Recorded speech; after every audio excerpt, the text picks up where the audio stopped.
Winning against Rafael Nadal on clay is hard enough, but did you know that Federer bageled him on all three court surfaces? In grass, clay, and hard courts. The king of each surface getting humiliated. Prepare to have your mind blown by the extraordinary career of a true tennis legend. Roger Federer is seen by many as one of the greatest tennis players of all time, and he's also known for his good sportsmanship. He was born in 1981 in Basel, Switzerland. Throughout his career, he achieved incredible things, like winning 20 Grand Slam men's singles titles and holding the top spot in the ATP Men's World Rankings for 302 weeks. Growing up near the borders of Germany and France, Roger learned to speak German, French, and English fluently. He loved sports as a kid, especially soccer, but eventually focused on tennis, starting at age 8. Even early in his childhood, people could tell he was special as a player. By age 11, he was already one of the top junior tennis players in Switzerland. He quit other sports to practice tennis as much as possible. At 14, he became the national junior champion and got a sponsorship to train at the Swiss National Tennis Center. In 1996, he joined the International Tennis Federation junior circuit. In 1998, Roger won the Junior Wimbledon Tournament and the Orange Bowl, becoming the ITF World Junior Tennis Champion of the Year. He turned pro at 18 at the Davis Cup. By the end of 1998, he was ranked 64th in the world, the youngest player to be in the top 100.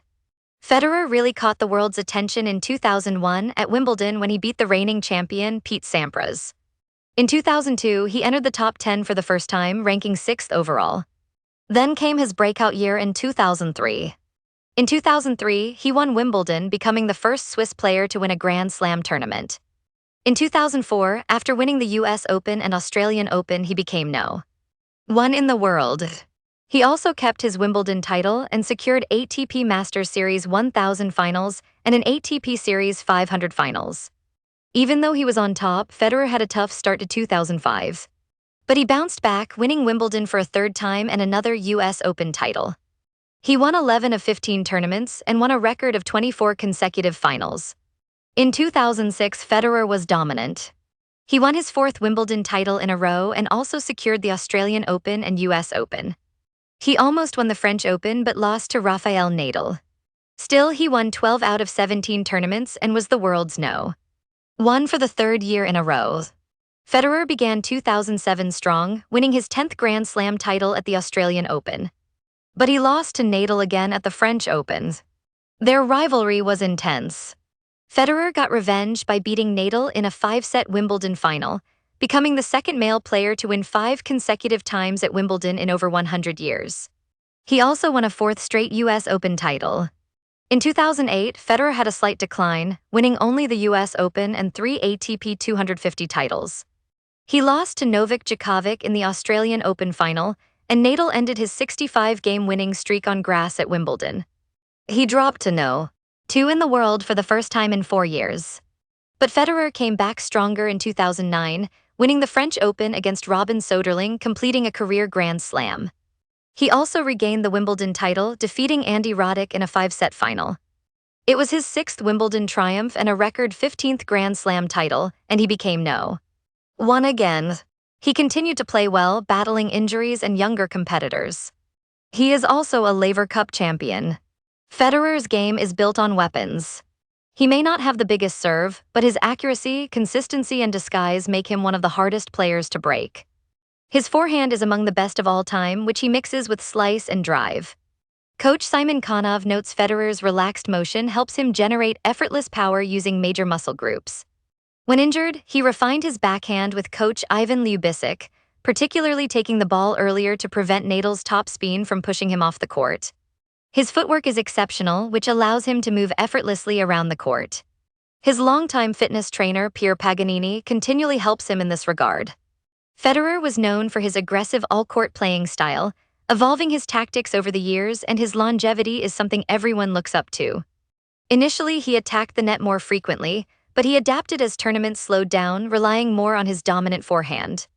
When facing Rafael Nadal, he worked to shorten points and get to the net more often.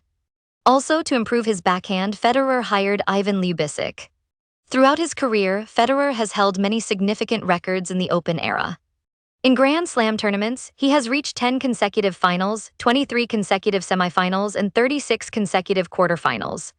He also shares with Jimmy Connors and Pete Sampras the record for most U.S. Open titles, winning 5 consecutively from 2004 to 2008. Federer reached No. 1 in the ATP rankings for a record 237 consecutive weeks, starting in 2004. By the end of 2007, Federer had earned his place to be one of the greats. He sealed 4 Grand Slams in those years with the help of good sportsmanship. Throughout his career, Federer was also awarded many prizes. From 2004 to 2009, and again from 2011 to 2017, his fellow players selected him as the winner of the Stefan Edberg Sportsmanship Award. In 2020, fans voted for him to receive the ATP World Tour, fans' favorite award for an 18th year since 2003. It's no wonder that Forbes ranked him as one of the top global athlete brands in their Fab 40. Even with all this information about Federer's career, some details remain unexplored. For example, his junior career before turning pro isn't covered. We might also delve deeper into how his training regimens evolved and how those specific changes helped with his game. What are your thoughts about it, and were there aspects of his story that particularly struck you?